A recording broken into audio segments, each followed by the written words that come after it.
Bismillahirrahmanirrahim. Assalamualaikum warahmatullahi wabarakatuh.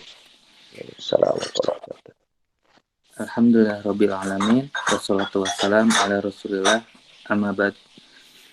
Alhamdulillah kita dapat berkumpul kembali untuk melaksanakan salah satu kewajiban kita, yaitu menuntut ilmu agama yang syar'i, yang mana dilaksanakan pada hari ini, yaitu hari Ahad tanggal 28 Rabiul Akhir 1442 Hijriah atau tanggal 13 Desember 2020 Masehi.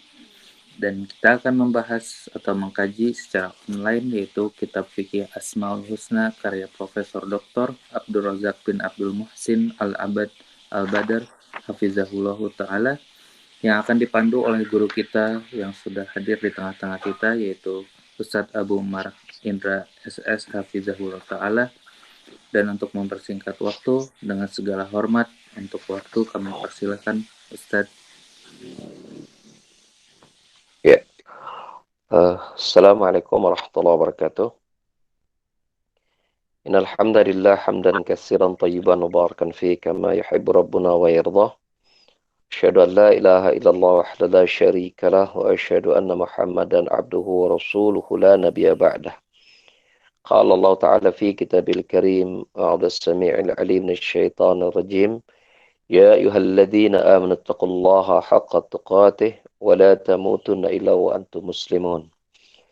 يا أيها الناس اتقوا ربكم الذي خلقكم من نفس واحدة وخلق منها زوجها وبث منهما رجالا كثيرا ونساء واتقوا الله الذي تساءلون به والأرحام إن الله كان عليكم رقيبا يا أيها الذين آمنوا اتقوا الله وقولوا قولا سديدا يصلح لكم أعمالكم ويغفر لكم ذنوبكم وما يطع الله ورسوله فقد فاز فوزا عظيما أما بعد.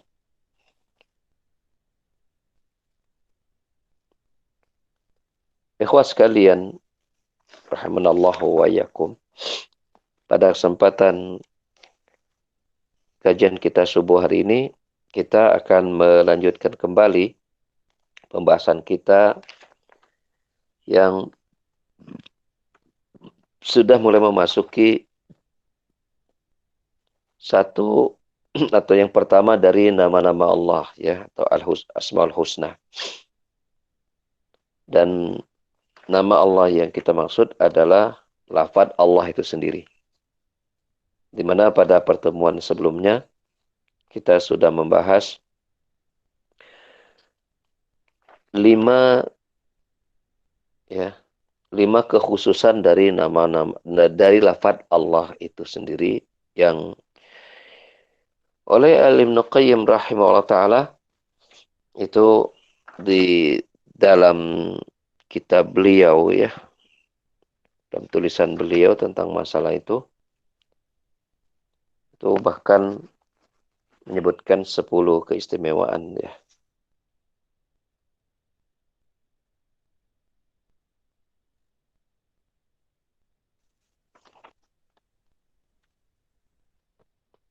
Sepuluh keistimewaan dari nama Allah Al-Husna.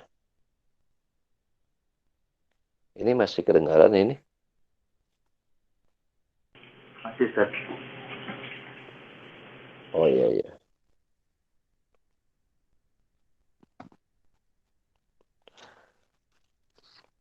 Ya. Berikutnya perkataan Ibnu Qayyim, perkataan penulis itu Syekh Abdul Razak di halaman 74, ya.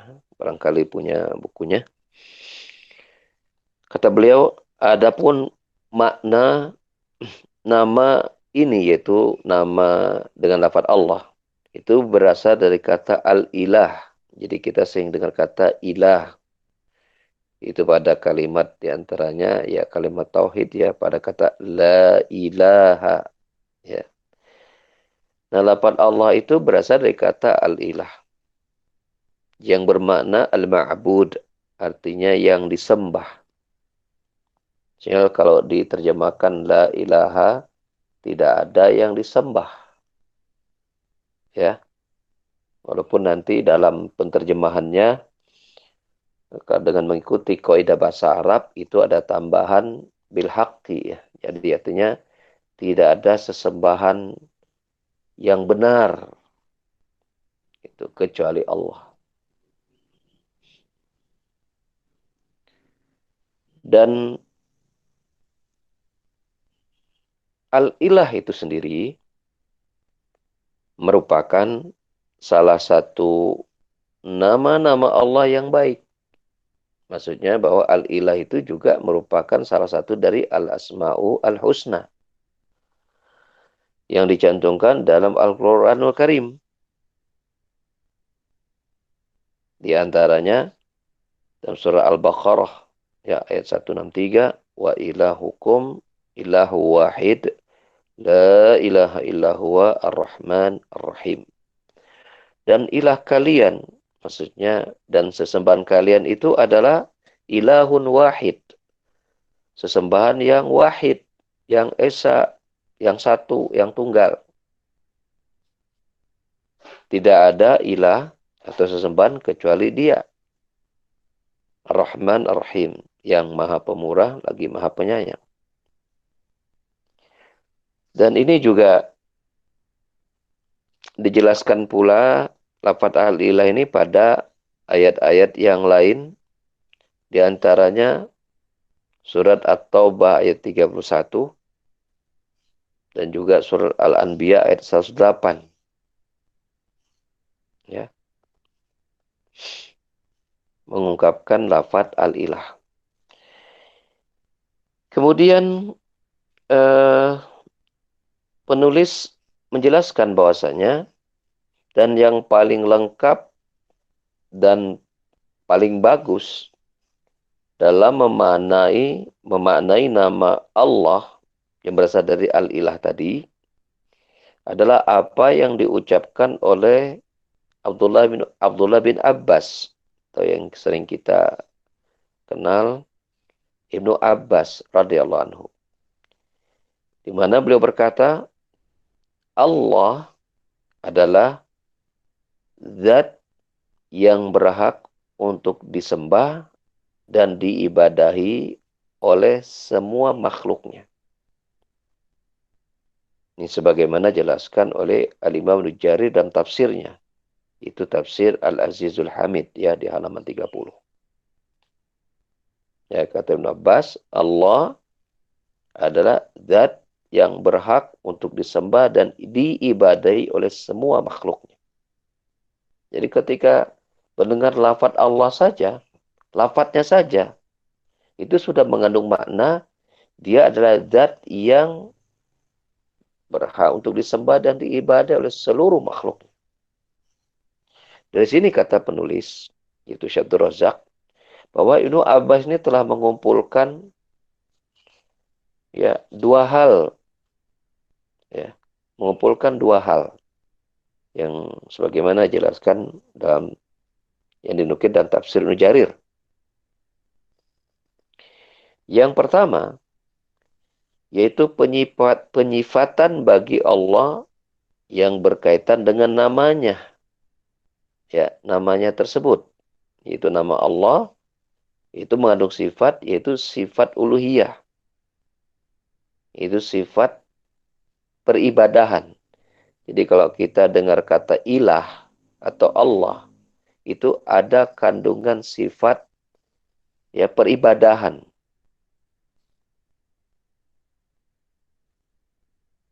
Ya. Sebagaimana misalnya pada nama Allah yang lain Al-Alim. Al-Alim itu mengandung atau menunjukkan akan sifat ilmu bagi Allah. Al-Aziz menunjukkan akan sifat mulia bagi Allah. Al-Hakim menunjukkan sifat hikmah bagi Allah. Ar-Rahim menunjukkan sifat rahmat bagi Allah Subhanahu wa taala. Maka maka untuk lafaz Allah sendiri, ya, lafaz Allah itu sendiri itu mengandung sifat peribadahan.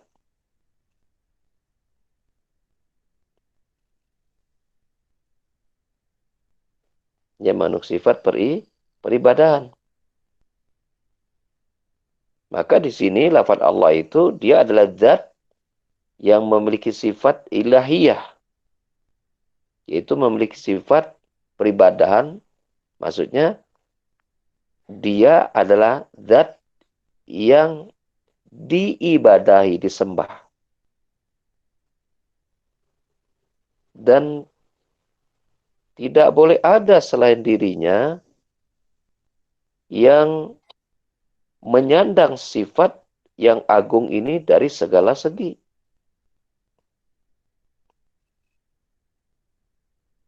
Ya, sifat-sifat ilahiyah atau sifat-sifat peribadahan, ya, dia adalah sifat yang mengandung kesempurnaan, kemuliaan, keagungan, keindahan, serta sifat kasih sayang, kebaikan, kedermawan, dan keutamaan. Ya. Maka oleh karena itu, ya, sifat Allah sebagai zat yang disembah, maka ketika dia memiliki sifat yang disembah, maka pada dirinya itu mengandung sifat berbagai macam kesempurnaan, kemuliaan, keagungan, kasih sayang, kebaikan, dan keutamaan yang sempurna. Makanya, selain Allah itu tidak boleh diibadahi. Tidak boleh disembah. Karena sifat, ya, zat yang boleh disembah, itu harus mengandung sifat-sifat ini. Sifat sempurna yang tidak boleh ada satu pun cacat, kelemahan, kekurangan. Harus memiliki sifat sempurnanya kemuliaan, sempurnanya keagungan, sempurnanya keindahan, sempurnanya kasih sayang, kebaikan, kedermawanan, dan keutamaan. Makanya sifat ini tidak bisa dilekatkan kepada selain Allah Subhanahu wa taala.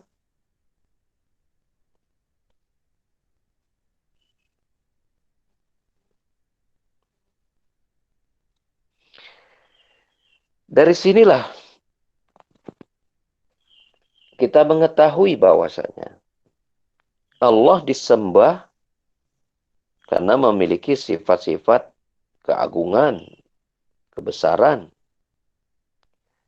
Allah diibadai karena dia tunggal dalam sifat kemandirian, ya, tunggal dalam kerajaannya, tunggal dalam penguasaannya. Allah disembah karena dia tunggal dalam sifat kasih sayangnya dan kemampuannya untuk memberikan nikmat secara lahir dan batin kepada seluruh makhluk ciptaannya. Allah diibadahi karena ilmunya meliputi segala sesuatu. Hikmahnya, kebaikannya, kekuasaannya, kemuliaannya meliputi segala sesuatu. Allah disembah karena dia tunggal dalam kekayaannya yang mutlak dan sempurna dari segala segi.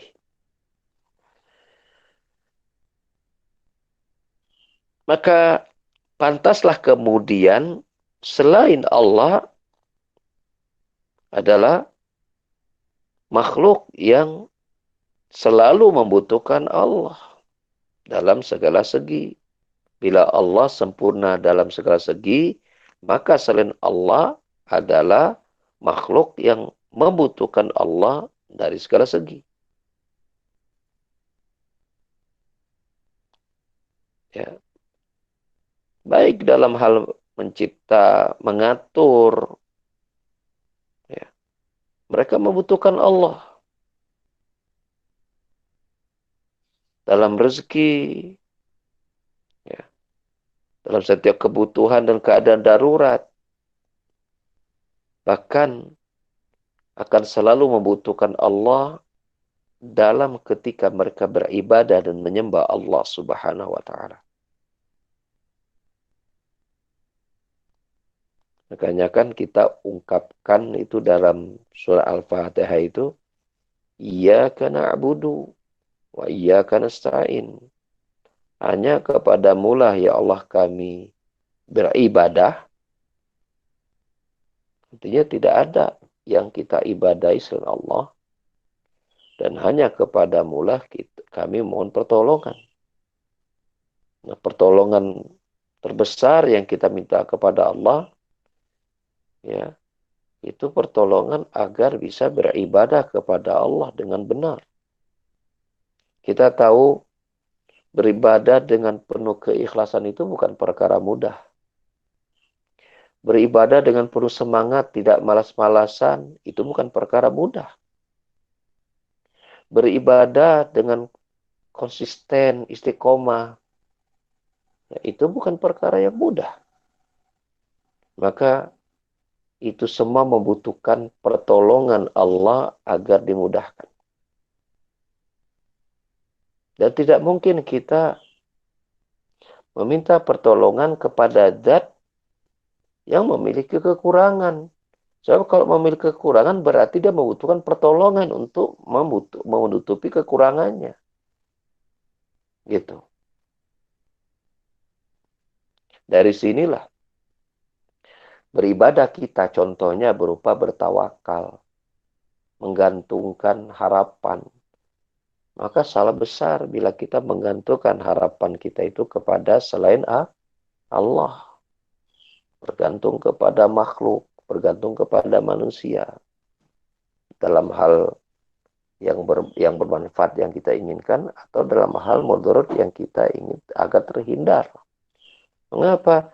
Kita bergantung kepada manusia yang juga sama-sama kepada kita sebagai manusia yang penuh dengan berbagai macam kekurangan. Ya.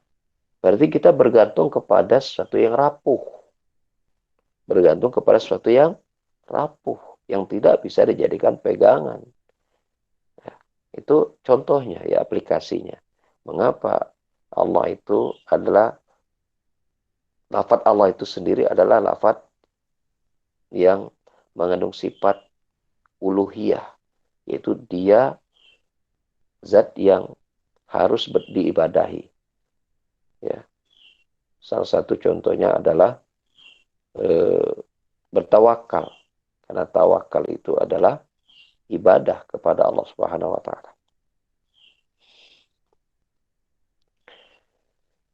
Ini sisi yang pertama.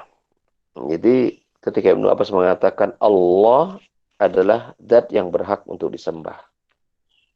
Adalah zat yang berhak untuk disembah oleh seluruh makhluknya. Ya. Itu mengumpulkan dua perkara. Yang pertama, lafaz Allah itu adalah lafaz yang mengandung penyifatan peribadahan. Ya. Maksudnya disebutkan di situ, ya, adalah Allah zat yang berhak disembah. Maksudnya adalah apa? Maksudnya sifat yang diibadahi itu dia harus sempurna. Itu maksudnya poinnya. Dia tidak boleh mengandung kekurangan. Oleh karenanya, ya, kita harus meyakini betul ketika Allah menyatakan bahwa selain Allah adalah sesembahan yang batil, dan barang siapa yang beribadah kepada sesembahan yang batil itu dia mengandung kesyirikan, ya berarti dia telah berbuat kesyirikan.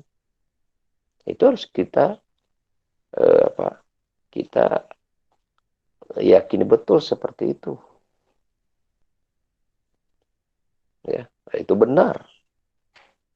Karena selain Allah yang kemudian manusia mengibadahinya, ya itu tidak sempurna. Ya, tidak sempurna. Salah satu di antara sekian kekurangannya adalah bahwa selain Allah itu dulunya tidak ada.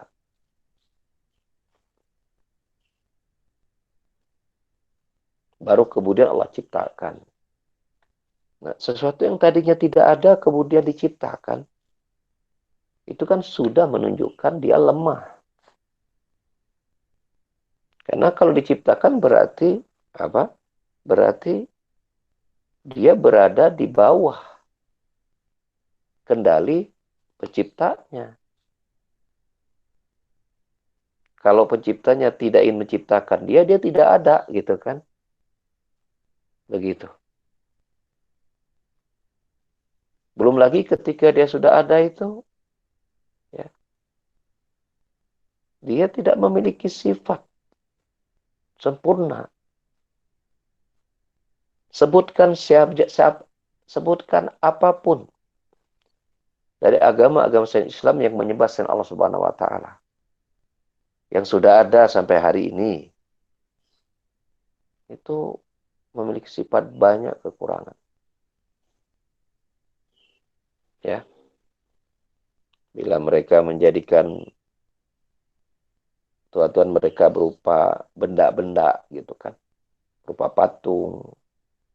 Ya, kalau India itu kan ada hewan, sapi itu jadikan Tuhan. Ada yang Tuhan mereka itu kera, ada yang tikus segala macam. Nah, itu kan sudah nalar sehat kita aja itu udah nggak nerima gitu. Ada ya, ya termasuk patung ya yang tidak bisa bergerak segala macam. Makanya kita perhatikan betul waktu kisah penghancuran patung-patung oleh Nabi Ibrahim itu pada kaumnya. Itu Nabi Ibrahim kan sisakan patung yang paling besar itu. Digantungkan kampak. Ketika orang-orang marah, kata mereka Tuhan mereka dihancurkan. Dan mereka mendengar ada seorang pemuda yang selalu mencaci, mencela Tuhan-Tuhan mereka. Dan mengajak untuk menyembah Allah saja. Yaitu Ibrahim. Nah, maka mereka adili Nabi Ibrahim itu. Nabi Ibrahim santai aja menjawab, tanya aja tuh sama patung yang besar. Itu kan masih ada kampaknya juga di lehernya. Mereka baru tersadar. Iya, iya. Ini patungnya kan nggak bisa berbicara. Mereka mengatakan, ini kan nggak bisa berbicara. Balikin sama Nabi Ibrahim. Bagaimana kalian bergantung kepada ya patung-patung ini yang tidak bisa berbicara. Ya, kalau ini patung yang paling besar, itu aja nggak bisa melindungi Tuhan-Tuhan kecilnya, yang patungnya kecil-kecil itu kan. Bagaimana dia bisa melindungi kalian? Kan begitu. Diajak berpikir. Lemah semua gitu. Dia punya sifat lemah karena dia makhluk. Dia patung, dia batu gitu. Seperti itu. Nah ini bagaimana kita menelaah lafaz Allah sebagai nama itu adalah lafaz yang sudah disembah. Dan mengapa dia disembah? Karena dia memiliki sifat sempurna. Itu pada lafaz Allah itu. Ini sifat sempurna. Makanya dia berhak diibadahi. Yang selainnya tidak punya hak untuk mendapatkan hak peribadahan. Yang kedua, berkata Ibnu Abbas, Allah adalah zat yang berhak untuk disembah dan diibadahi oleh semua makhluknya. Maka kandungan yang kedua dari pernyataan Ibnu Abbas tadi, bahwasanya ya itu penyifatan, tadi kan pembahasan yang pertama berkaitan dengan Allah yang mengandung sifat peribadahan karena memiliki sifat sempurna. Maka berhak untuk diibadahi. Yang kedua, yang berkaitan dengan si hamba tadi. Si hamba dari Allah itu sendiri sebagai pemilik nama tadi. Yaitu sifat penghambaan. Di mana manusia menyembah dan beribadah kepada Allah. Ya, Allah sebutkan hal ini dalam surah Az-Zukhruf ayat 84. Wa huwal ladzi fis samai ilahun wa fil ardi ilahun. Dan dialah, itu Allah maksudnya, adalah zat yang disembah di langit dan juga yang disembah di bumi. Ya, Allah sendiri Ya, sebagai zat yang disembah, kenapa dia berhak disembah? Karena memiliki sifat sempurna. Dan siapa penyembahnya? Itu seluruh penduduk langit dan penduduk bumi. Baik mereka melakukannya dengan sukarela ataupun terpaksa.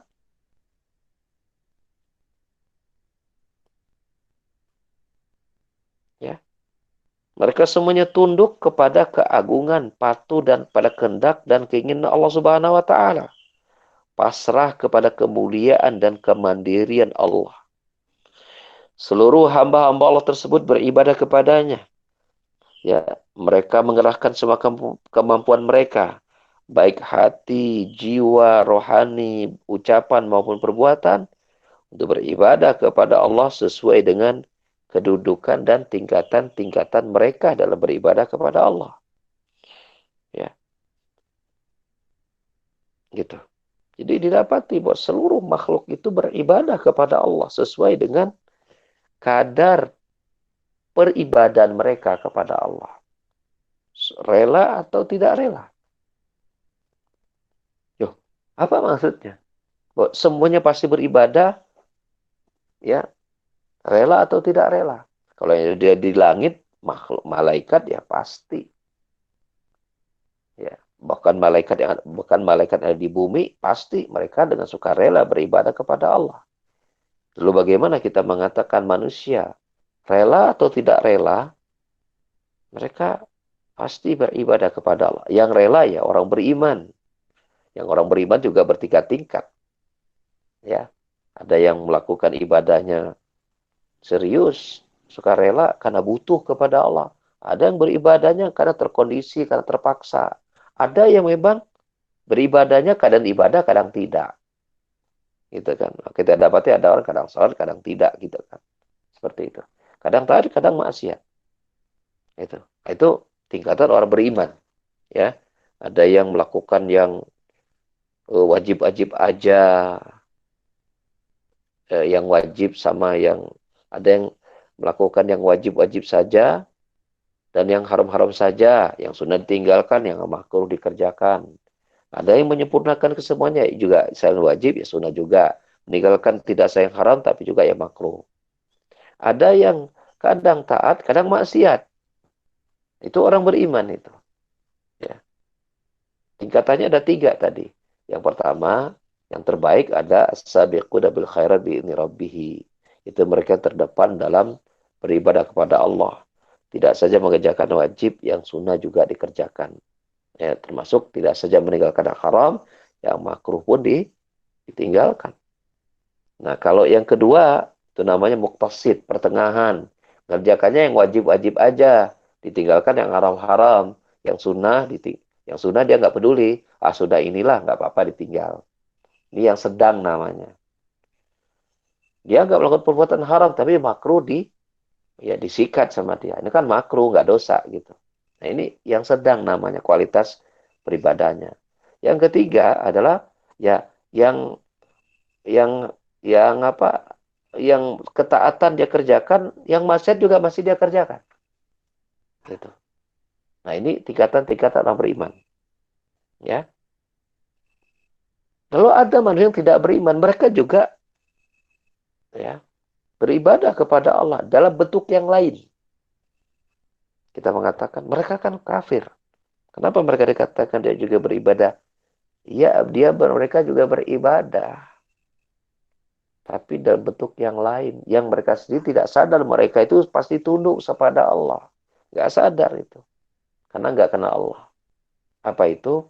Ya, kita sebagai beriman meyakini bahwa tidak ada yang keluar dari takdir Allah Subhanahu wa taala. Ya. Kita tahu bahwasanya Allah yang mengatur rezeki manusia. Maka dari sisi itu, mereka tunduk pada aturan Allah. Manusia tidak bisa menentukan rezeki mereka. Misalnya contohnya, menentukan waktu kapan dia punya harta, misalnya. Manusia nggak bisa mengatur itu.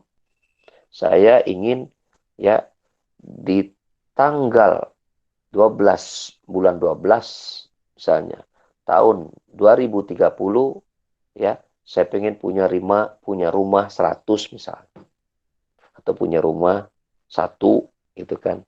Atau saya pengen punya mobil gitu. Tanggal 12 bulan 12 tahun 2030. Bisa kita ngatur seperti itu? Manusia? Nggak bisa. Atau hari ini gitu. Hari dia hidup. Ya, misalnya sekarang hari Ahad. Kita bisa nggak ngatur rezeki kita? Ya, ngatur rezeki kita ya di hari ini? Nggak bisa. Karena Allah yang ngatur rezeki kita. Ya. Seorang pedagang yang berdagang tiap hari, dia saja tidak bisa menentukan berapa hari ini dia akan dapat untung. Ya, dia nggak bisa. Apakah sama dengan kemarin? Apakah lebih besar? Ataukah di bawah itu? Dia nggak bisa memastikan berapa yang dia dapat. Ataukah barangkali dia rugi pada hari itu. Dia tidak tahu. Dia nggak bisa ngatur. Padahal itu pekerja tiap hari dia berdagang, tiap hari di pasar. Nggak bisa ngatur. Termasuk contoh termasuk yang lain. Kita ini nggak bisa memastikan kita selalu sehat. Sebagaimana orang yang sakit, dia tidak tahu kapan dia sembuh. Allah yang mengatur itu semua. Maka suka tidak suka, manusia tunduk pada aturan Allah Subhanahu wa taala. Nah, ketundukan ini dikatakan dia beribadah kepada Allah, ya. Baik dia rela atau tidak. Dari sisi ini loh. Bukan dari sisi dia menjadi orang beriman, dari sisi dia sholat, bukan. Dari sisi ini, dari sisi bahwa dia beribadah kepada Allah, artinya tunduk kepada Allah terhadap pengaturan dan penguasaan Allah Subhanahu wa taala. Ya. Maka tidak ada yang bisa keluar dari aturan Allah Subhanahu wa taala. Apalagi bicara tentang hari kiamat. Yang manusia itu tidak punya pilihan dan tidak bisa bergerak apapun kok dari padang mahsyar. Sudah. Mereka hanya dihadapkan pada dua pilihan, masuk surga atau neraka. Dan mereka tidak bisa ngatur apapun pada hari itu. Dan tidak ada yang bisa mereka berbuat apapun kecuali menunggu nasib mereka. Ya. Kita kalau sudah hari kiamat ya, emang mikirin apa lagi coba dari kiamat? Mikirin sehat, sakit, nggak ada. Di padang mahsyar mikirin begituan. Mikirin badan nih, sini badan saya sehat atau tidak. Mikirin badan saya nih kuat atau tidak. Mikirin nih, saya mau mau mau mau apa aktivitas saya hari ini gitu kan. Saya mau makan apa hari ini. Saya mau nggak ada hari kiamat mikirin itu. Kosong semuanya itu urusan-urusan dunia. Hanya satu yang dipikirkan. Ini masuk surga atau neraka. Nah, di situ semua kendali hanya Allah Subhanahu wa taala. Maka Allah mengatakan Malik Yaumiddin kan dalam surah yang kita baca. Satu-satunya penguasa pada hari kiamat. Nggak ada lagi yang bisa bergerak apapun pada hari itu. Semuanya diatur pergerakannya oleh Zat yang Maha Tunggal itu Allah Jalla wa'ala.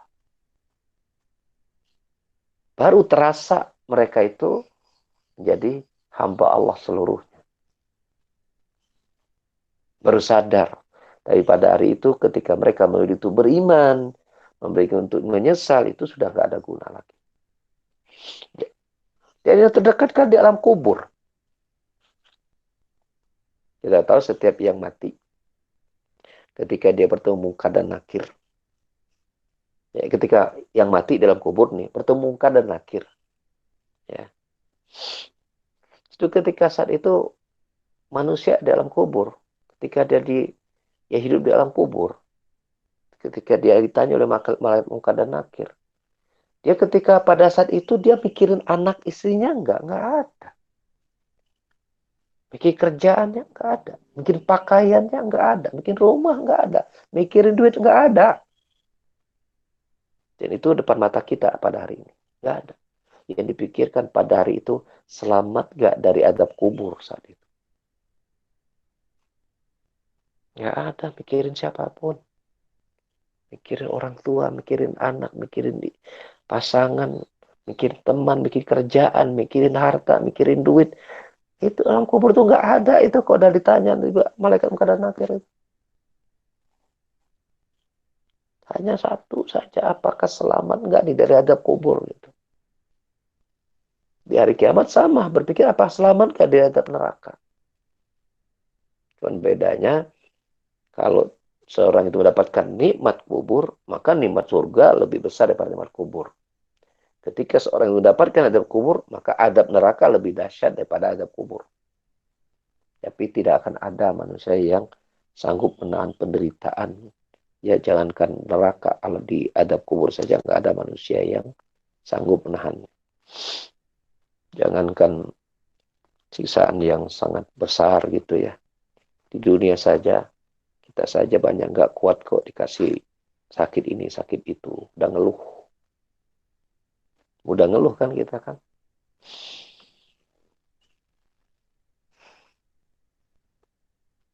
Karena sakitnya masih sedikit gitu. Tapi ngeluh kita itu sering gitu. Pada di dunia gitu. Yang masih bisa ngerasakan senang-senang gitu. Kita dikasih demam, udah merasa ini. Kasih batuk, gitu, kasih pilek gitu kan. Nah, ngeluh sudah. Padahal kita masih ada senangnya. Lalu bagaimana dengan adab kubur yang kepedihannya jauh daripada penyakit-penyakit kita di dunia. Apalagi neraka, naudzubillah. Nah, dari sisi itu kita kembali kepada pembahasan kita bahwasanya semua manusia itu diatur oleh Allah Subhanahu. Mereka itu ketika mereka tunduk pada aturan Allah, berarti mereka sedang beribadah kepada Allah. Walaupun bentuk ibadahnya tadi sudah kita urai. Ya, orang kafir dia beribadah kepada Allah. Dari sisi mereka tunduk pada aturan Allah. Walaupun mereka tidak sadar itu ya. Tapi kita yang beriman tahu tidak ada yang keluar dari aturan dan takdir penguasaan Allah Subhanahu wa taala. Tadi kalau di dunia ya mereka tidak bisa menentukan rezeki mereka, kesehatan mereka, keadaan mereka. Ya. Apakah mereka bisa mengatur bahwasanya saya bisa mengatur kematian saya? Jangan bicara tentang dia bisa hidup terus lah. Nah, itu terlalu jauh. Dia ingin mengatur matinya dia kayak apa? Nggak bisa. Saya ingin mati saya dalam keadaan ya semuanya selesai. Baru saya mati. Dan saya mati pengennya di tempat anu dalam keadaan anu. Bisa manusia seperti itu? Nggak bisa. Nggak bisa. Nah, dari sisi ini, suka atau tidak, rela atau tidak, mereka itu beribadah kepada Allah, tunduk pada aturan Allah. Tunduk pada aturan Allah. Dari sisi ini mereka tidak punya pilihan yang lain. Jadi tunduk pada aturan Allah. Dari sisi ini mereka beribadah kepada Allah. Termasuk orang-orang kafir sekalipun. Ya.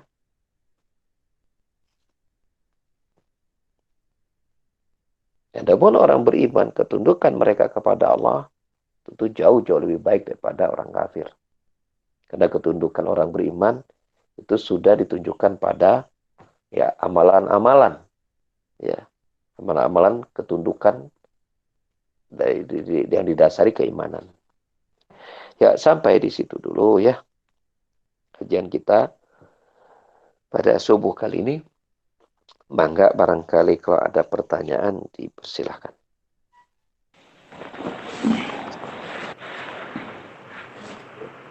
Ada yang mau bertanya bisa langsung menyalakan mikrofon. Assalamualaikum warahmatullahi Ustaz. Ya, waalaikumsalam warahmatullahi wabarakatuh. Barakallahu fiik Ustaz. Wafik, barakallah. Ustaz, ketika berbicara tadi seperti eh, segala sesuatu udah diatur oleh Allah Subhanahu wa taala. Iya. Ketika seperti ini kita suka mengingat itu tuh biasa gitu ya, Ustaz. Artinya kita benar-benar ingat itu gitu. Iya. Tapi kita berhadapan dengan pekerjaan Ustaz. Mm-mm. Semua sudah direncanakan dari A sampai Z gitu. Terus Iya. segala sesuatu. Kemudian benturan dengan masalah Ustaz. Iya. kita suka, kadang-kadang kita malah jadi suka lupa gitu loh, bahwa kita ini sebetulnya sudah diatur. Mm-mm. Sehingga kita terkadang emosi kita tidak terkendali, Ustaz. Ya, Wah, jadi marah-marah karena kok ada yang seperti ini, kok bisa dihalangin sih, kenapa begini, dan ya. sebagainya. Mm-mm. Nah ini Ustaz, eh, bagaimana cara meredam itu Ustaz? Ya, baik. Jazakallah khairan kasihan Ustaz. Ya, baik. Ya, perlu latihan memang, perlu latihan. Ya, eh, iman kita itu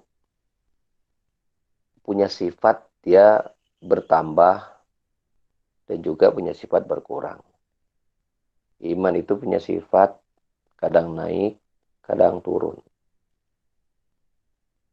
Makanya kita dapati sikap kita itu beda-beda. Ketika iman lagi naik, ya everything is beautiful gitu kan.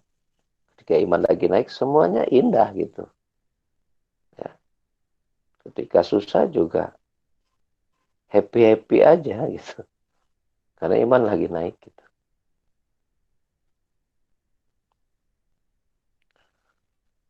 Namun ketika kita lagi turun, ya masalah yang kecil pun, ya masalah yang kecil pun itu menjadi berat gitu kan. Seperti itu. Lalu bagaimana? Nah, ada kondisi ya, ada kasus nih seperti kasus yang ditanyakan oleh Pak Tasli ini. Kita merasa iman kita ya stabil-stabil aja, nggak merasa futur gitu. Ibadah kita juga mantang gitu kan. Ya bahkan kalau sholat, baca Quran juga semangat gitu. Tapi pas berkaitan dengan dunia, ada pekerjaan yang kita rencanakan baik, kemudian gagal atau apa yang tidak dalam menuju ke sana tuh kok banyak halangan, ya kayak halangan oleh orang atau apa gitu kan. Ya, kok kenapa muncul apa? Muncul emosi gitu. Kalau kita merasa sholat kita enak aja khusyuk gitu kan dari pas ini. Nah, seperti itu. Nah, itu ya namanya ya seperti saya bilang tadi latihan. Itu namanya pengujian. Pengujian. Jadi kita harus banyak merenung ya dan juga harus banyak belajar ya. Itu memang terus dilatih ya. Bahwasanya ketika kita sholat, ketika kita baca Quran dan ibadah-ibadah yang sifatnya itu pribadi kita dan Allah Subhanahu wa taala yang itu lulus gitu kan. Nah, Allah ingin menguji sholat kita ketika kita sholat itu kita berdiskusi berdialog dengan Allah, ya bermunajat kepada Allah. Kita kenal Allah di situ. Nah, itu diuji itu. Ketika di luar sholat, dia masih kenal Allah atau tidak? Ketika dia berhadapan dengan dunia, dia masih kenal Allah atau tidak? Itu kan diuji. Nah, disitulah pengujian itu membuat kita bisa mengevaluasi diri tentang sholat kita selama ini. Ya, buahnya seperti apa? Kita kenal Allah Subhanahu Wa Taala, ya, bagaimana kita di luar sholat? Apakah kita masih kenal Allah atau tidak? Nah, itu kan perlu diuji. Hasiban nas ayutraku an yakulu aman wa hum la yuftanun. Apakah manusia mengira mereka dibiarkan saja untuk mengatakan kami udah beriman tanpa diuji? Enggak begitu kata Allah. Nah, oleh karena itulah ketika kita berhadapan dengan dunia kita, kita harus sudah mulai memasang peta gitu dalam jiwa kita. Ini adalah ujian yang sedang saya hadapi. Sebelum kita menjalankannya, kita tahu dunia kita itu ujian. Maka ketika di sana mendapati hal-hal yang tidak kita sukai, tetaplah kita dalam koridor itu, bahwa ini bagian dari ujian untuk menguji kita masih kenal Allah atau tidak. Maka ketika gagal ujian itu, apa yang kita lakukan? Ya, apakah kita eh, berhenti dari ujian? Nggak mungkin. Manusia kalau di dunia nggak bisa keluar dari ujian. Yang ada bagaimana bisa lulus. Itu aja pilihan satu-satunya. Nah, sekarang gagal, ya pelajari kenapa gagal. Evaluasi. Evaluasi. Kenapa gagal? Gitu. Ya. Nah, ketika mengevaluasi itu, nah, belajar kembali itu dimulai. Coba belajarnya lebih serius. Kan gitu, supaya ketika di ujian, seolah lulus gitu kan. Seperti itu. Ya. Kenali Allah lebih serius. Kenali Allah lebih dalam berarti. Ketika kita berhadapan dengan dunia kita, ya, kenali Allah lebih dalam dunia kita. Gitu. Bahwa Allah yang minta kita urusan rezeki dunia itu ya kita cari dengan sebaik-baiknya. Dapat tidak dapat, serahkan semua kepada Allah. Ketika kita mulai terhambat, yaitu bagian dari pengaturan Allah Subhanahu wa taala. Kita sudah curahkan semuanya gitu. Ternyata itu ada faktor X di luar diri kita gitu kan, dari usaha yang sudah kita sempurnakan. Berarti bagian dari pengaturan Allah Subhanahu wa taala. Ketika kita tidak punya pilihan saat itu kecuali harus wait and see gitu kan. Kecuali bahwa kita harus bersabar saat itu, menunggu situasi perubahan gitu kan. Maka belajarlah untuk belajarlah untuk apa? Menikmati situasi itu. Kita tahu bahwasanya emosi kita itu tidak merubah keadaan. Betul tidak? Kesel kita itu apa membuat urusan kita jadi lancar? Kan tidak. Maka ketika kita kembalikan semua kepada Allah, bahwa ini adalah takdir Allah, kita mendekatkan diri kepada Allah, bangun kita di penghujung malam. Banyak kita habisi hari-hari kita dengan semakin dekat kepada Allah.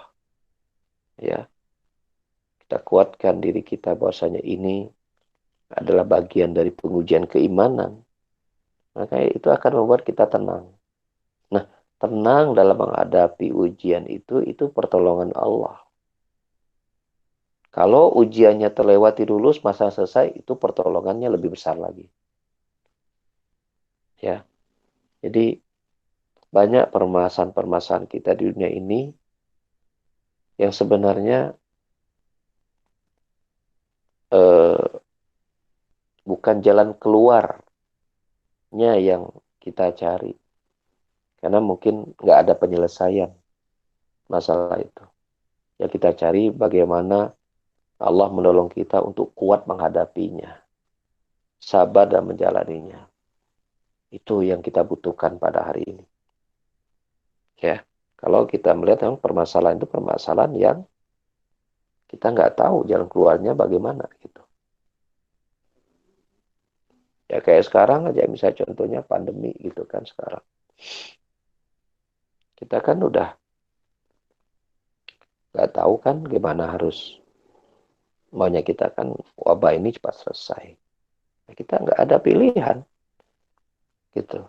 Maka apa yang kita kita posisikan diri kita? Minta tolong kepada Allah untuk kuat menjalaninya, untuk sabar menghadapinya gitu. Kan gitu. Nah, itu konsep itu kita terapkan dalam latihan kita untuk mengendalikan emosi-emosi kita lah ketika kita berhadapan pada satu keadaan yang kita merasa udah memaksimalkan usaha, tapi kok kenapa gagal gitu kan. Seperti itu. Ya, walaupun tidak berarti kita gak belajar dari kegagalan kita ya. Bisa jadi kegagalan itu ada faktor internal kita bisa jadi. Tapi kalau udah kita evaluasi kayaknya enggak deh, kita udah udah pada jalurnya nih. Tapi pihak luar ya berarti Ya nasib kita tuh berarti begitu, belum lancar aja urusannya gitu kan. Nah, coba tenang gitu kan seperti itu. Emosi tidak membuat masalah kita jadi selesai gitu. Belajarlah untuk menenangkan diri ya. Karena kalau kita sudah bisa menenangkan diri aja kita udah dianggap berhasil itu. Dari sisi psikis kita aman gitu. Gitu. Maka menangkanlah dulu menghadapi problem jiwa kita dulu gitu. Sebelum kita bicara tentang berhasil kita menghadapi urusan-urusan dunia kita. Begitu kurang lebih ya tentu doa ya harus selalu ya kita minta kepada Allah ya jangan lupa gitu. Gantungkan dan kembalikan semua kepada Allah itu jangan jangan lupa gitu. Makanya kita itu kan ada namanya syariat taubat ya. Karena Allah tahu manusia itu akan sering gagal dalam ujian kesabaran gitu. Makanya ada syariat taubat gitu kan. Ketika gagal ya taubat kepada Allah bila itu gagal. Minta kepada Allah agar kedepannya bisa lulus gitu kan seperti itu. Allah Maha Penyayang, disitulah kita sadari pada yang betul kasih sayang Allah, Allah masih Allah masih memberikan kita kesempatan untuk bisa bertobat dan kembali kepadanya dan membetulkan kembali sikap kita kepada Allah Subhanahu wa taala. Allah alam bisawab. Baik, Ustaz. Yang lain. Jazakallah khair.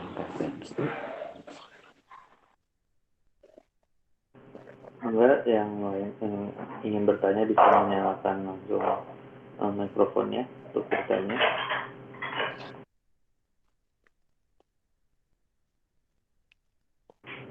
Ustaz, mungkin Ana yang mau bertanya. Ya, Hmm, terkait apa?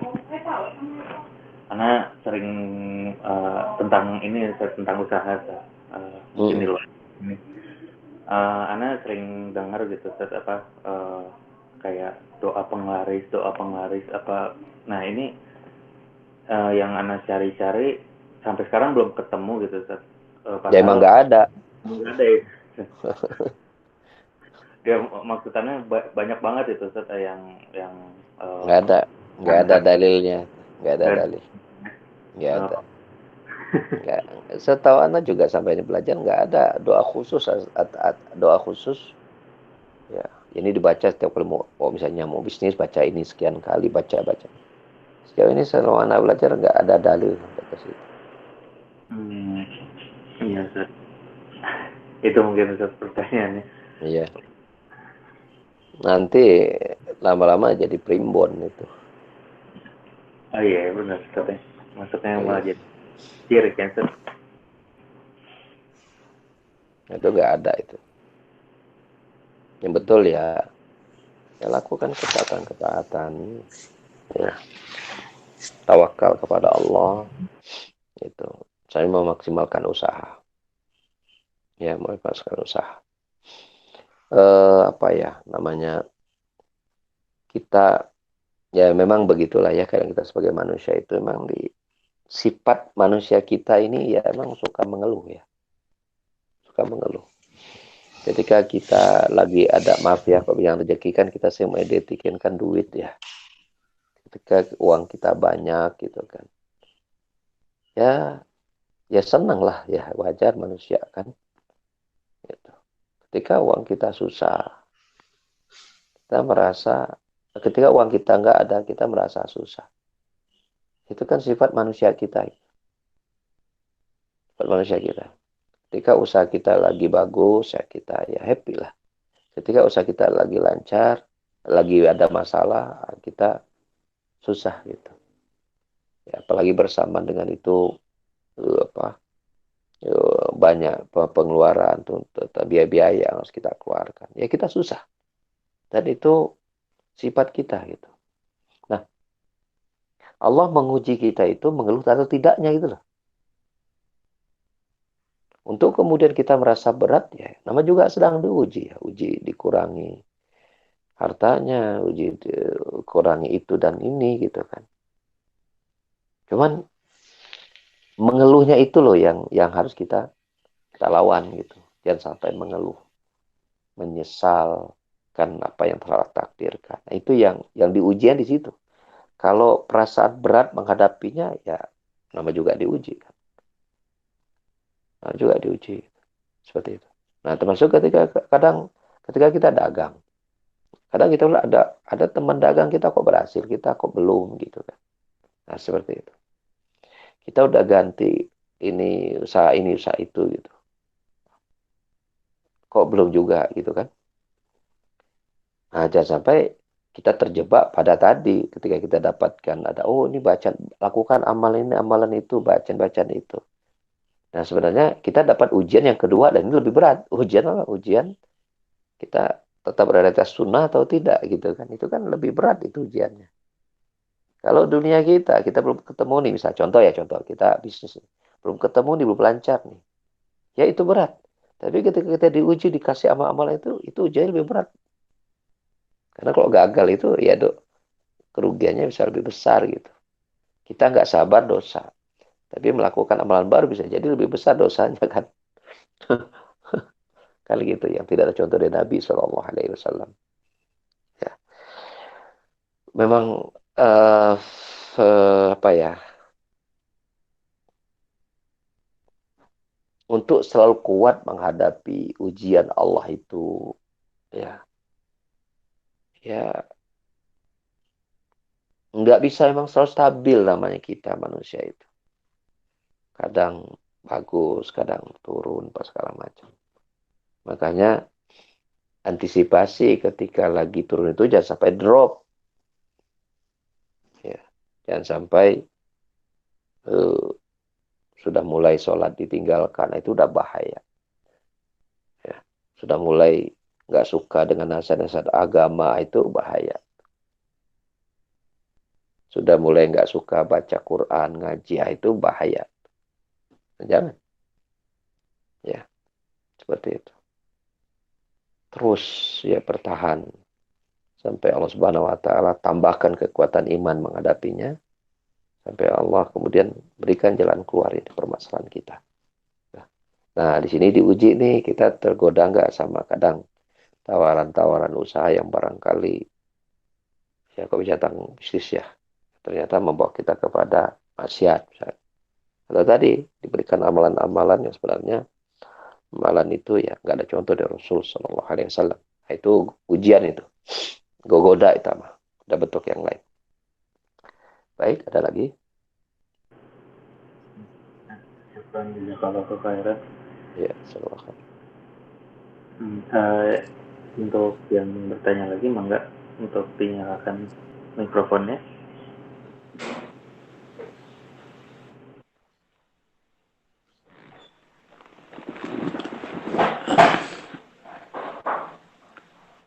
Ustadz, ini sekali lagi bertanya lagi Ustadz. Kalau berhadapan dengan misalnya dia sudah senang dengan eh, berusaha mengambil pelajaran misalnya seperti mengenal Allah seperti saat ini gitu ya Ustaz. Oh, Namun kemudian dia sendiri apa, masih senang mendengarkan musik gitu loh Ustaz. Misalnya seperti itu. Kemudian dia mengetahui bahwa ternyata bahwa musik itu dia mendengar dari beberapa referensi bahwa ternyata musik itu haram. Dia sendiri bingung kenapa jadi ini kok yang begini juga diharamkan juga. Wah, dia sempat sempat ini gitu sok. loh Ustaz. Nah, Ya, ini gimana cara menjelaskannya ke dia seperti itu Ustaz? iya, iya. Dia taunya sendiri musik haram atau dikasih tahu sama kita? Dia taunya sendiri Ustaz. Oh iya, iya. Jadi dia sendiri dan kemudian dia seakan bingung gitu. Iya, Kok yang seperti ini iya, enaknya kok diharamkan? Ini gimana sih? iya, iya, iya. Iya, baik. Kalau ya baik, baik. Kalau berbicara tentang dakwah, tentulah kita Kalau bicara tentang dakwah kan tergantung situasi ya, tergantung orang. Kalau orang yang baru berhijrah sedang mencari-cari ya tentu kalau kita dakwah nggak boleh nggak bisa semuanya kita sampaikan di muka, ya kan? Betul. Bertahap sesuai dengan kesiapan seorang itu untuk menerima dan menjalankannya. Tapi kok ternyata dianya tahu sendiri gitu kan, padahal kita nggak dakwahinya tapi dia mungkin baca-baca atau apalah gitu kan. Betul. Oh, kok ini juga diharamkan, berat berat kali gitu agama nih ya gitu ya mungkin ya. Betul. Nah, apa nasihat kita kepada orang tersebut gitu ya, nasihat kita eh, apa ya, memang itu kan seperti petir menyambang di siang bolong gitu ya. Betul. Ya Betul jawaban sekali. kita minta dia untuk terus belajar aja tentang agama itu, terus aja belajar tentang agama ya. Sesuatu yang dia dapatkan baru ya wajar karena memang selama ini hampir eh, bahwa musik itu haram tuh hampir terkubur gitu kan sekian lama gitu kan. Betul. Betul. Kita mulai mendengar musik itu haram kan mungkin di dekade-dekade sekarang gitu kan, 2 dekade terakhir mungkin. Dulu mungkin sebelum-sebelum itu. Mana ada kita dengan orang ngomong musik teh haram. Apalagi kita lihat ada kasidah-kasidahan gitu, nasid-nasid diiringi apa alat musik di apa disosialisasikan oleh mungkin kita lihat oleh beberapa tokoh agama gitu kan, seperti ya wajar untuk kemudian kita kaget gitu kan, seperti itu wajar gitu. Nah, lalu bagaimana sikap kita gitu? Jawabannya ya terus belajar. Karena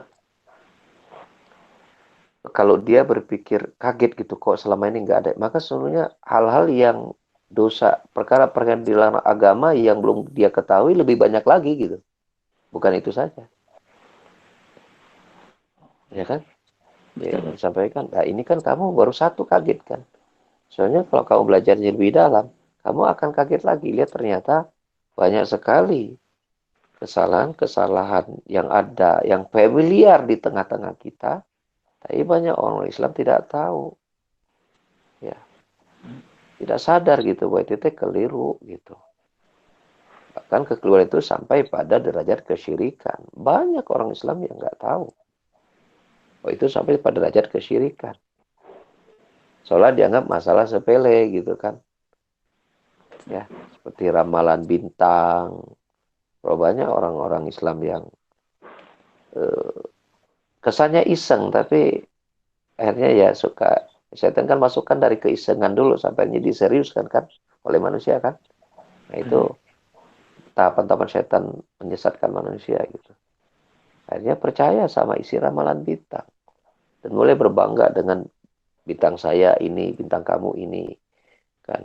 Mulai bangga gitu dengan kata-kata bintang dan nama bintang atau jenis bintangnya dia sendiri gitu. Saya mah Leo atau saya mah Sagittarius misalnya kayak gitu. Nah, itu kan padahal kesyirikan jelas. Tapi kan karena nggak di karena pembahasan syirik itu seolah terkubur gitu. Ketika kita katakan itu syirik, orang percaya nggak percaya. Gitu kan. Nah, sama dengan musik ini. Ketika dikatakan haram, percaya nggak percaya gitu. Ya. Apalagi bagi orang yang memang senang musik gitu. Apalagi orang yang memang profesinya penyanyi, pemusik ya semakin berat itu. Tapi bila dia yakin bahwa dia ingin mencari kebenaran, insya Allah seiring waktu berjalan dengan dia terus belajar, nanti Allah akan ringankan dan mudahkan dia untuk meninggalkannya. Insya Allah Ta'ala. Saya punya pengalaman sendiri dalam masalah itu ya, bahwa ketika kita meninggalkan perkara yang kita sukai ya, kita ini kan sudah di apa ibaratnya disuntik gitu ya dimasukkan tentang musik itu kan sejak dari bayi. Sejak dalam kandungan kan ibunya kan berdendang. Ketika mau tidur itu waktu kecil itu kan suka dinyanyikan Nina Bobo pada anaknya Tono gitu kan, bukan Tono Bobo gitu. Mulai agak kecil berapa tahun, balonku ada 5. Mulai agak gede tergantung dia milih musik yang mana. Apakah yang rock, slow, pop gitu kan. Kan gitu. Dan merata gitu lingkungan kita itu di mana-mana. Bukan saja Indonesia, bahkan beberapa negara Timur Tengah sudah mulai dirasuki itu. Maka ketika hari ini dia tahu tentang musik itu haram, menjadi sesuatu yang berat karena ya demikianlah. Islam itu semakin asing di tengah-tengah orang Islam sendiri. Gitu. Islam itu semakin asing. Maka sebenarnya Nabi memberikan kabar gembira, tuh balil ghoroba, beruntung orang-orang yang asing. Kata Nabi dalam hadis Tirmidzi, dalam hadis Tirmidzi kalau saya nggak salah ingat ya, Nabi jelaskan oleh Imam Asy-Syatibi dalam kitabnya Al-I'tisam yang menukilkan hadis Nabi SAW, Inal Islam bada ghariba wa sayaudu ghariba kama bada fatuba lil ghurabah. Islam itu bermula dalam keadaan asing. Jadi dianggap aneh. Islam pertama kali hadir teh di tengah-tengah orang Arab. Nabi teh dalam dakwah awalnya teh banyak musuh kan, banyak penentang, aneh. Dan nanti Islam kembali dianggap asing, yang tadinya sudah sangat populer gitu kan, sudah biasa dijalankan oleh orang Islam dari masa ke masa, nanti akan bergeser menjadi sesuatu yang asing. Mengapa asing? Karena sudah banyak ditinggalkan dan diganti dengan perkara-perkara baru, diganti dengan perkara-perkara maksiat. Dan ketika maksiat itu menjadi pemenang dan merajalela di mana-mana. Akhirnya ketika disampaikan Islam yang asli, ini dianggap Islam aliran keras. Kayak minuman gitu ya, minuman keras, minuman dingin gitu salah. Gitu. Itu seperti itu. Nah, begitulah kondisinya pada hari ini. Maka saran kita ya terus belajar. Ya orang-orang yang baru berhijrah itu yang baru tahu ini dan itu sih ya bersatu sisi terus belajar.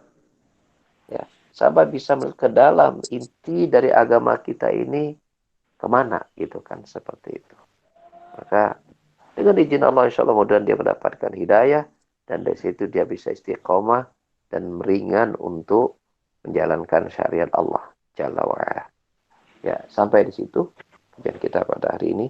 Ya, semoga Allah berkahi apa yang kita pelajari. Amin Allah amin. Subhanakallahumma hamdika asyhadu an la ilaha illa anta astaghfiruka wa atubu ilaik. Wa akhiru da'wana alhamdulillahi alamin. Wassalamualaikum warahmatullahi wabarakatuh. Waalaikumsalam Waalaikumsalam warahmatullahi warahmatullahi wabarakatuh. wabarakatuh. Kita kalau ngobrol kalau Allah khair. Baik. Ya, jazakallahu khairan.